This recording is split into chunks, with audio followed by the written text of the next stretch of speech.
Headphones by our der Mann von Aha, Morten. Hi, Morten. Yeah, isn't it amazing? Yeah, we call it Goldelse. That's like the victory column here in Berlin. But let's talk about the show. You did quite a nice show. How was it in front of 300,000? It was live. I lost all hearing, so I couldn't hear what I was doing. It's sometimes nice when you sing to actually hear what you're doing, but this is live, and you kind of expect things to happen like that. So it was great. We loved it. It was good. You want to play more, you know. I really appreciate just being part of this. I do. Some people saying, you know, pop and politics, that's the big issue here today. Being part of it, pushing politicians to do things. What do you think will come out of it?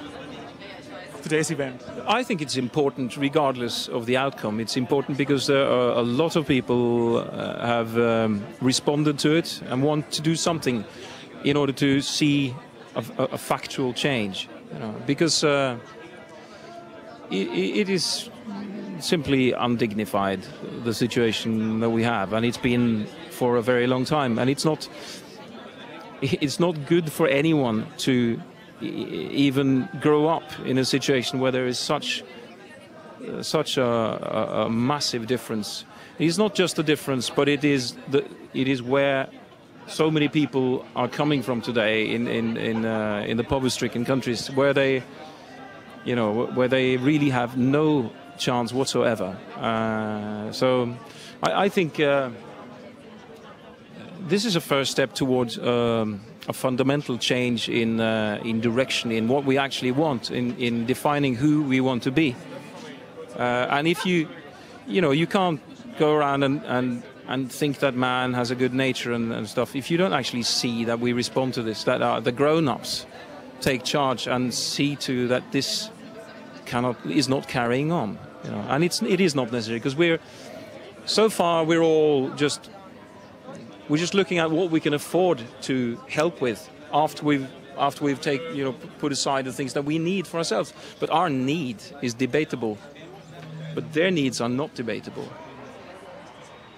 If you would be a politician, let's say it would be somebody who even taking part of the G8 summit, what would you do? What would be on your agenda?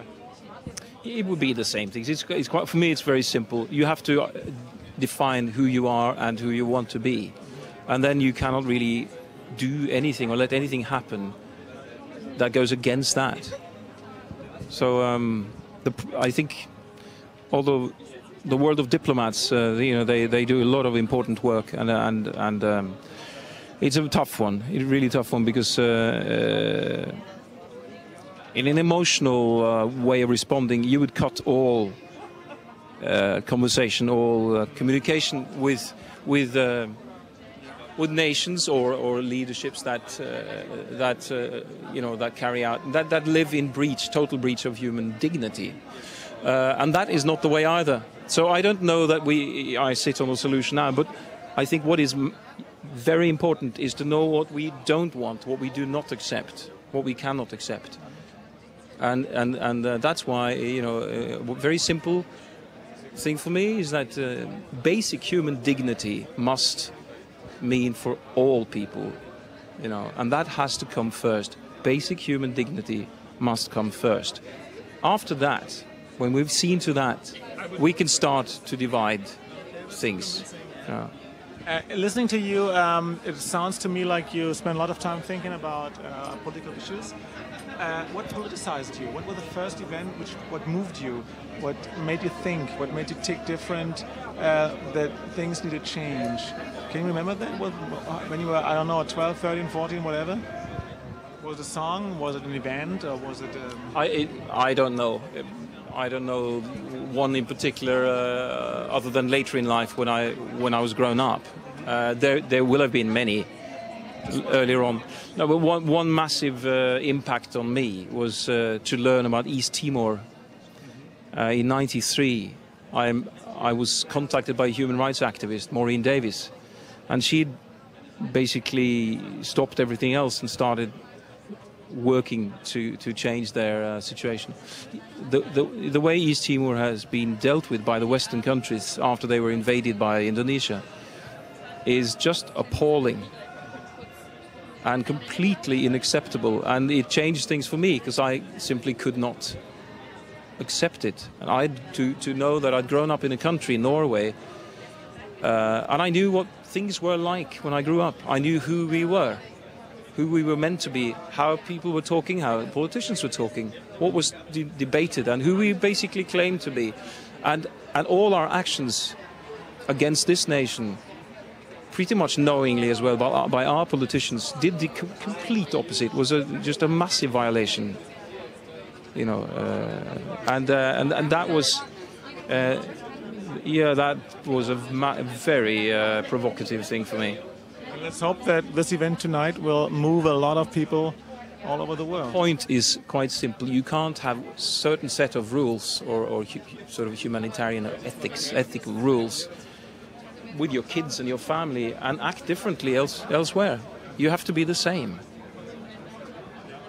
And if you're like that somewhere else, then in that case we're selling stolen goods. Then is that okay? Then okay, then I'll go and do it the same. I'll do it in my country, and we'll see how it goes.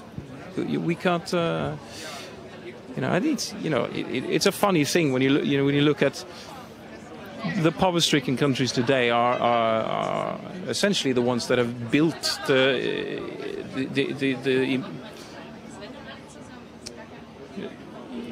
Western countries, the Western world. It was the injections that started the wealth of the Western world, and then we've lent them money. Lent the money. They don't owe us anything. So the whole thing is.